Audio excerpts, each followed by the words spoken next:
ஜெயா வந்து அவங்க பையனுக்காக வந்து அவங்க பையன் எதிர வந்து எல்லாரையுமே வந்து சாதாரணமாக நடத்துகிறதும், அதே மாதிரி அவங்க பையன் இல்லாத டைமில் ரொம்ப மோசமாக வந்து பேசுகிறதையும் பார்த்துட்டு மனசு வருத்தப்படுறாங்க சாரதா. இங்கேருந்து முதல்ல கிளம்பிடணும் அப்படி சொல்லிட்டு முடிவு பண்ணுறாங்க. அதன்படி வந்து வீடும் கிடச்சிடுது அவங்களுக்கு. அதனால் வீடை காலி பண்ணிக்கிறோம் அப்படின்னு சொல்லிட்டு கிளம்புறாங்க எல்லாருமே.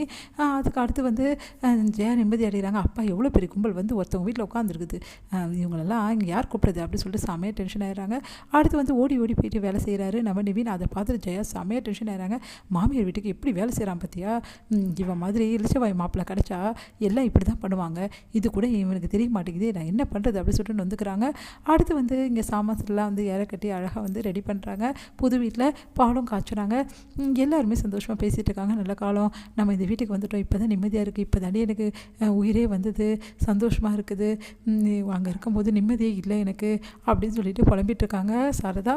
இல்லை விஜய் வந்து கிளம்புறாரு. தாத்தா கிட்ட பாய் சொல்லிட்டு, தாத்தா வந்து எங்கப்பா கிளம்புற அப்படின்னு சொல்லி கேட்டோன்னே, வேற எங்கே தாத்தா, என் பொண்டாட்டி வீட்டுக்கு தான் போகிறேன் அப்படின்னு அதிர்ச்சி அடைகிறாரு. நீ என்னப்பா சொல்கிற அப்படின்னோடனே, ஆமாம் தாத்தா, இனிமேட்டு என் பொண்டாட்டி கூட நான் இருக்கிறதா முடிவு பண்ணிட்டேன் அப்படின்னோடனே அப்படியே அதிர்ச்சியாக வந்து பார்க்குறாரு. என்னப்பா என்ன சொல்கிற அப்படின்றாங்க. உடனே பாட்டி வந்து கேட்குறாங்க, என்னாச்சு விஜய் எங்கே போகிற அப்படின்னோடனே, வேற எங்கே பாட்டி, எல்லாம் காவேரி வீட்டுக்கு தான். ஐயோ அங்கே போறியா, அங்கே ஏதாவது பிரச்சனை ஆகிட போகுதுப்பா, அங்கே இதுக்கு போகிற, அது எப்படி பாட்டி, என் பொண்டாட்டி அங்கே இருக்கும்போது நான் இங்கே இருக்க முடியும், இதெல்லாம் நல்லா சொல்லு, அவள் வந்தால் மட்டும் வாயை திறக்காத, கல்யாணி இன்றைக்கி தான் கல்யாணி, ஒரு நல்ல வார்த்தை நீ பேசியிருக்க அப்படின்றாரு. உடனே வந்து சரி பாட்டி வந்து கரெக்டாக தான் சொல்கிறாங்க, நீங்களும் கரெக்டாக தான் சொல்கிறீங்க, அதுக்கு தான் போகிறேன், இனிமேட்டு என் பொண்டாட்டி கூட தான் இருக்க போகிறேன், அதுவும் வீட்டோட மாப்பிள்ளையே இருக்க போகிறேன் அப்படின்னு என்னடா சொல்கிற அப்படின்றாங்க.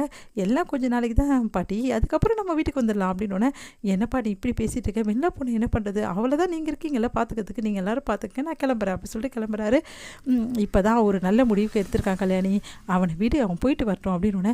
என்னங்க நீங்கள் என்னென்னமோ சொல்கிறான் அவன், இதெல்லாம் நடக்குமா, அங்கே ஏதாவது பிரச்சனை பண்ணால் என்ன அதெல்லாம் அவன் பார்த்துப்பான், அதான் காவேரி அங்கே இருக்கா இல்லை தான் நடிக்கிறேன்னு சொன்னாலே, அதெல்லாம் சும்மா கல்யாணி, நீ வேற, அதெல்லாம் அவள் இவனுக்காக சொல்லியிருக்கா, 2 பேரும் வெளியே வந்து இப்படி தான் பேசிப்பாங்க, ஆனால் உள்ளுக்குள்ளே 2 பேருக்கும் அவ்வளோ காதல், நமக்குள்ளே காதல் இருக்குல்ல அந்த மாதிரி அப்படின்னு ஒன்று சிரிக்கிறாங்க. என்னென்னமோ சொல்கிறீங்க, இவன் வேற போயிருக்கான், என்ன நடக்க போகுது, எனக்கு என்னமோ பயமாக தாங்க இருக்குது அப்படின்னு சொல்லிட்டு பயப்படுறாங்க பாட்டி. இங்கே வந்து என்ன பண்ணுறாங்க, ஒரே விஜய் நினைப்பாக இருக்குது காவேரிக்கு. திடீர்னு வந்து விஜய் வந்து வீட்டுக்கு வர மாதிரி இருக்குது. வந்தோடனே வந்து அப்படியே காவேரி அப்படி சொல்லிட்டு உள்ளே வந்து அப்படியே வந்து கட்டிக்கிறார் விஜய். எதுக்காக இங்கே வந்து உங்களை யார் இங்கே வந்து வர சொன்னது அப்படின்னு சொல்லிட்டு காவேரி வந்து அவங்க வந்து தள்ளிவிட பார்க்குறாங்க. ஆனால் விஜய் வந்து டைட்டாக பிடிச்சிக்கிறாரு. நான் இங்கேருந்து போக மாட்டேன் காவேரி, நீ இல்லாமல் நான் இருக்கவே மாட்டேன், நான் உன் கூட தான் இருப்பேன் அப்படி சொல்லிட்டு கட்டி பிடிச்சி அப்படியே வந்து கிஸ் பண்ணுறாரு. அப்படியே காவேரி ஒன்றும் புரியாமல் அப்படியே வந்து எழுந்துக்கிறாங்க. எழுந்தோன்னே பயந்துடுறாங்க. விஜய் வந்த மாதிரி இருக்கே அப்படின்னு சொல்லிட்டு அப்படியே எழுந்து வெளியே வராங்க. வெளியே வந்தோன்னே எல்லாருமே வந்து அவங்க வீட்டில் எல்லோரும் இருக்கா, என்னடி நல்லா பகல்லே தூங்குறியா அப்படின்னு. அது வந்து அப்படி சொல்லிட்டு எல்லாருமே தேடி பார்க்குறேன், யாரை தேடி பார்க்குறேன் அப்படின்னோடனே, ஒன்றும் இல்லைம்மா அப்படி சொல்லிட்டு பார்க்குறாங்க.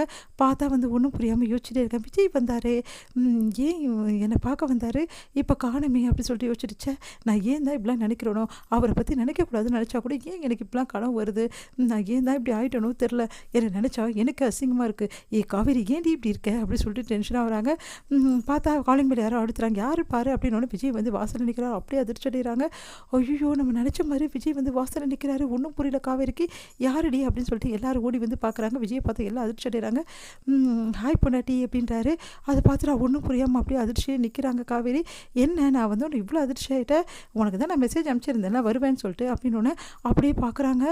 என்ன இவர் இப்படி திடீர்னு வந்திருக்காரு அப்படின்னு சொல்லிட்டு எல்லாருமே வந்து பயங்கரமாக திட்ட ஆரம்பிக்கிறாங்க விஜய் வந்து எல்லாத்துக்கும் வந்து சிரிச்சுக்கிட்டே அமைதியாக இருக்காரு. அதை கேட்டுட்டு ஒன்றும் புரியாமல் காவேரி யோசிக்கிறாங்க. விஜய் வந்தாலும் சந்தோஷம் அவங்களுக்கு அதிகமாகவே இருக்குது, பார்த்துட்டே இருக்காங்க.